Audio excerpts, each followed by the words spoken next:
Hello, everybody, and welcome to another episode of Beyond the Hood with Tractor Zoom. This is a special episode of Trends in 10, and we're going to try to cover all the movements in the large farm equipment market in 10 minutes or less. Now, we're sitting here mid-February, and who would have thought that there's more exciting stuff to talk about in the farm equipment market than there was in the recent Super Bowl.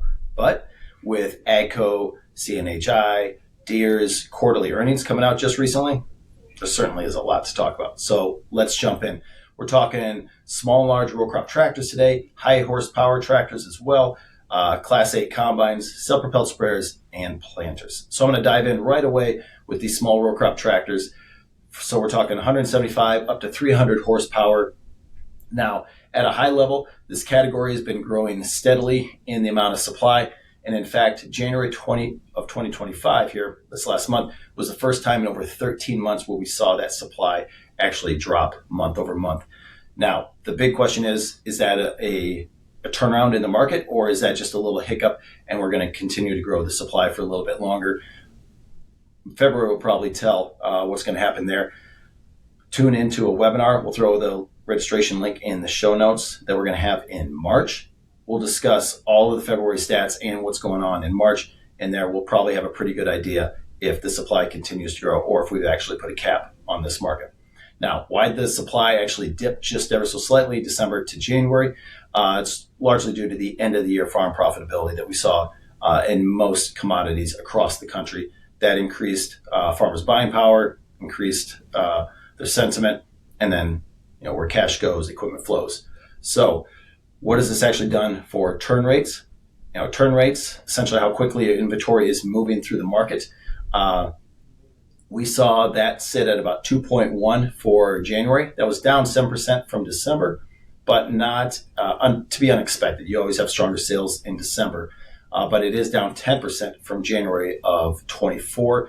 That tells a big tale into why AGCO and Deere's quarterly earnings were down so much. We had such a strong commodity market then compared to right now, and the outlook was much better in the farm economy. And so that's really driving that. Now, overall supply trends, like I mentioned, January dipped slightly from December, but only about 2%. Year over year, though, January of 25 is still up over 38% of what it was that time in 24. What has this done for values for these small row crop tractors? Over on the list price, that downward pressure continues to pull down. 10% down year over year, and a lot of that came from that last quarter, from Q3 into Q4. That pushed down about another 8% on average for low-hour, later model tractors.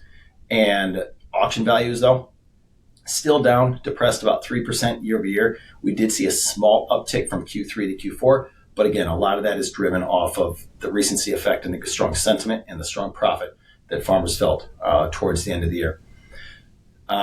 Let's go on to large row crop tractors. Okay, so now we're looking at about 300 to a 425 horsepower tractor market. So you see a lot of similarities between these two, except just because of the high holding cost, high interest rates, you tend to see more significant pressure for an excess supply. So unlike the smaller row crop tractor market, the large row crop tractor market, that supply did not decline in January. So ever more reasons to sign up for this webinar to figure out when this market might actually tip. That's one of the big questions out there right now. When will we actually hit bottom with these row crop tractors? But it's been growing 12 out of the last 13 months. So annually, that supply is up 40%. The sales rate also has ticked up a little bit. But again, we had good, strong end of year profitability that helped drive that quite a bit. The annualized turn rate did increase a little bit, but again, that's still having a pretty negative effect in the down farm economy, is still drawing down values. We see list price values down 6% year over year, and from Q3 into Q4, pushing those down about 4.5% for those list price of low hour late model tractors. Now, with the auction values, though, they've taken it in the shorts, about 15% down year over year on those tractors. And again, if you're trying to sell an 8R, any of the John Deere 8R series, that does not surprise you. You've seen that. Now, Again, why does this matter, and what are we looking at to try to predict into the future a little bit? I think combines can tell us quite a bit. So pay attention here in a moment when we get to combines, because they are a category that has topped out in the market in terms of their overall supply. It's plateaued. And so we can see the effect that that's had on price.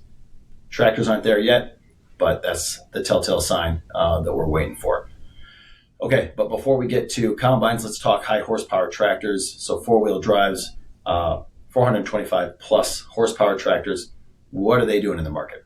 That supply has grown even more so than those row crop tractors. Supply has grown 63% year over year. Again, we saw December into January start to level off. Is it a momentary pause, or is it starting to turn? We'll find out in March. Sales have increased on those, which is a positive sign. But again, is the supply going to continue to grow? And is that higher sales pace that we just saw in January, is that a tick on the market and something that's going to pass, or is it a growing trend? Auction values are down 21% on those large horsepower tractors. And that's been an even steeper decline than that 15% that we saw with large row crops. So auction value is down 21% on high horsepower tractors year over year. One of the biggest concerns that we're seeing with these high horsepower tractors, though, is the auction to list gap. So you've got list up here and how much percent below that list is auction. That's now at 60%. So auction is 60% on average of what is list. As that continues to grow, that puts a lot of pressure, obviously, on those dealers, and then farmers have a cheaper option and a comparable that makes their eventual purchase at a dealership harder to pull the trigger on. Essentially it's a challenge. And this is probably, besides sprayers, one of the more challenging categories out in the market right now. So combines, at least Class 8 combines that I alluded to a little bit earlier, said that they might be, the positive side of the canary in the coal mine on what could happen to this equipment market. So that supply topped out about 6 months ago. And what we've seen is a lot of the values have started to plateau as well, or at least a drop. We found the valley in those values. So year over year, Class 8 combine supply has only grown about 4 to 5%. Now, it has slowed down on the sales side, but that's to be expected in a down farm economy.